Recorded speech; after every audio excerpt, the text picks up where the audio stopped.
Oh, hi, friends. I'm just popping in to say hello. Hope everybody's having a good day and enjoying getting complete with all the preparations for the holidays if you're celebrating those. Hopefully, getting ready to go on vacation or take a few days off. I was just thinking about all of the things we tell ourselves we should be doing. And I notice every time I start working with new clients that there is this sort of self-imposed expectation that they should already be organized to work with me and already be ready. And that they should be coming into conversation with me with the end goal in mind. And it occurred to me today that that is an example that we set for ourselves, an expectation that we create for ourselves because we only see the before and after. So we see and we know we're struggling. We see and we know we're not where we want to be. We see and we know other people who are also not where they want to be. So we lump ourselves into like group one of people who aren't where they want to be. And then we look at group two of people who got somewhere, whether it's a new job or they got in shape or they lost weight or they started a relationship or ended a relationship or whatever it was. What we don't see is all the work in the middle. And I'm a great example of that, as someone who started with working insane hours and like blur. Now I don't work insane hours. Now I own my own business. Now I, choose the things that I do in a totally different way. Well, what I didn't sort of share along the whole way, because I was so inside of it, was how much work it was to get there. And so often when I start working with a new client, they come in with this end goal of what they think they should be doing. And so much of the work is rolling ourselves back to like where we want to start and little things that we want to work on. And so it's not about, hey, Lauren, I need a new job. I need a new career. Let's get to working on what after looks like. It's about where do we start? Rolling back from the job, rolling back from what are your core values and what are the jobs and the responsibilities that you like to be doing, and keeping on backing up until we really get to where do you want to start. And it's really hard to think about where you want to start because you don't get the example of that. We don't follow people's whole path from here to there. We hear that they're struggling. We want to help them. Then we see the after. And this in-between work is the core. For me, my starting point, my in-between work was really little stuff.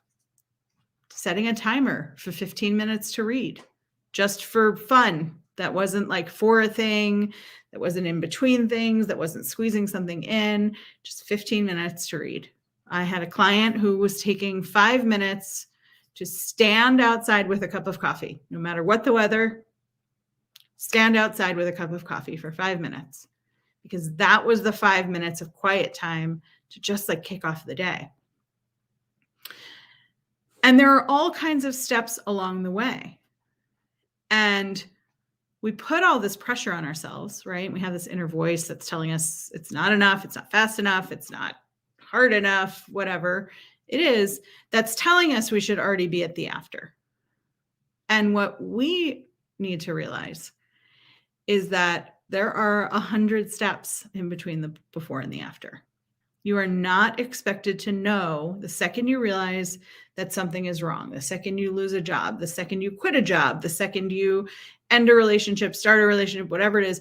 You're not supposed to know what the end goal is, because you have to get out of the way of what's not going right and what's not going well before you can step into something new. And I'm being like so abstract here. Usually I have a story. I bet I have a story. Let me pick a story. Okay, here's a story. Me, I was working 80 to 100 hours a week. And when I hired a coach, that was part of the deal, was like, I'm always going to be working 80 to 100 hours a week. I just want to be happier about it. That was totally not the actual goal. But because I was so in my own way, because I was so ingrained in what my life was already like, I couldn't even see that I wanted anything else. And so when I work with my clients, when I work with my own coach, very often it's not about, I want to have a book published by the state. It's more about, why don't I sit down and write more? Why don't I have a routine for writing? What do I even want to write about? Right? It's more about, what do I need to do? What do I need to think about and reflect on to get myself started on a path towards something, without forecasting the end result, without forecasting how it's all going to go, just to really put myself in a position where I'm willing to say, what is one thing I want to be different tomorrow? And every one thing leads you to a next thing. So for me, my one thing to start was not checking my phone the second I woke up. And you know what? I did it this morning. I woke up, I checked my phone the second I woke up.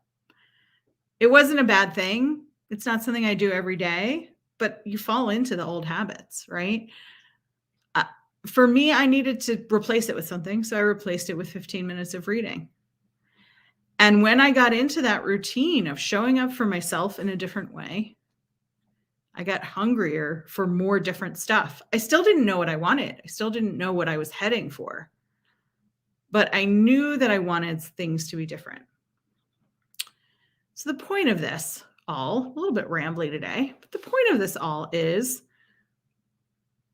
be willing to show up for yourself and be willing to do something really little. Because while you'll hear about the shocking before, right? I lost my job. I broke up with somebody. I met somebody. I lost weight. I want to lose weight. Whatever the thing is, I want a clean house. I just cleaned my house. Look at my very clean house. Whatever the thing is. You don't just get there. There's a whole in between. And there's a lot of opportunity for grace and growth at different paces and different levels, and choice along the way. And I'm just here to tell you that you get to choose. And you don't have to start by knowing what the end is going to be. You just have to be willing to start. So I'd love to know in the comments where you're going to start. What is one thing that you want to change for yourself that you can start tomorrow?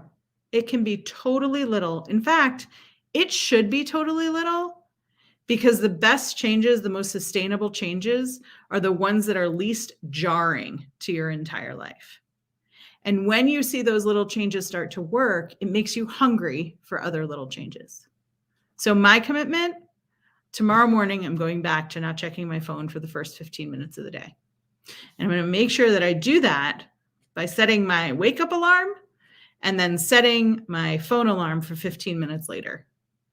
And I just won't check the phone until that phone alarm goes off. I'll let you know how it goes, and you let me know that something that you're going to do. Thanks for stopping by. Have a great day.